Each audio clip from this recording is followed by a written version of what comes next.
అందరికీ నమస్కారం. Welcome back to my channel. ఈరోజు ఈ వీడియోలో 2025లో రథసప్తమి ఎప్పుడు వచ్చింది, అలాగే సప్తమి గడియలు ప్రారంభం మరియు ముగింపు సమయాలను చూద్దాము. అంతకంటే ముందు ఎవరైతే నా ఛానల్ని ఫస్ట్ టైం విజిట్ చేస్తున్నట్టయితే లైక్ చేయండి, షేర్ చేయండి, సబ్స్క్రైబ్ చేయండి.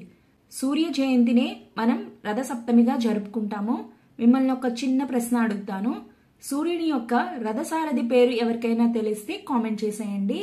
మాఘమాసంలో వచ్చే శుక్లపక్ష సప్తమినే మనం రథసప్తమిగా జరుపుకుంటాము. ఈరోజు సూర్య భగవానుడు రథాన్ని ఎక్కి తన దిశా నిర్దేశాన్ని మార్చుకునే రోజు. సూర్య భగవానుణ్ణి ఆరాధించడం వల్ల ఏమైనా అనారోగ్య సమస్యలుంటే తొలగిపోతాయి. సూర్యునికి ఎర్రటి పూలంటే చాలా ఇష్టం.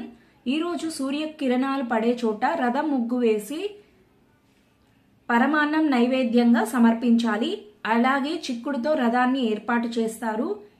ఈరోజు సూర్యాష్టకం ఆదిత్య హృదయం పఠించడం చాలా మంచిది. ఈ సంవత్సరం రథసప్తమి ఎప్పుడు వచ్చింది అంటే ఫిబ్రవరి 4 మంగళవారం నాడైతే వచ్చింది. సప్తమి తిథి ప్రారంభం మరియు ముగింపు సమయాలను చూద్దాము.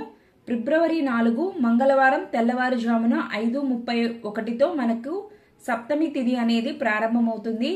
ఎప్పుడు ముగుస్తుంది అంటే ఫిబ్రవరి 5 తెల్లవారుజామున 3:33 బుధవారంతో అయితే ముగుస్తుంది. ఇంతటితో ఈ వీడియోని ముగిస్తున్నాను. ఈ వీడియో మీకు నచ్చింది అండ్ ఉపయోగపడింది అనుకుంటున్నాను. ఈ వీడియో కనుక మీకు నచ్చితే లైక్ చేయండి, షేర్ చేయండి, సబ్స్క్రైబ్ చేయండి. Thanks for watching.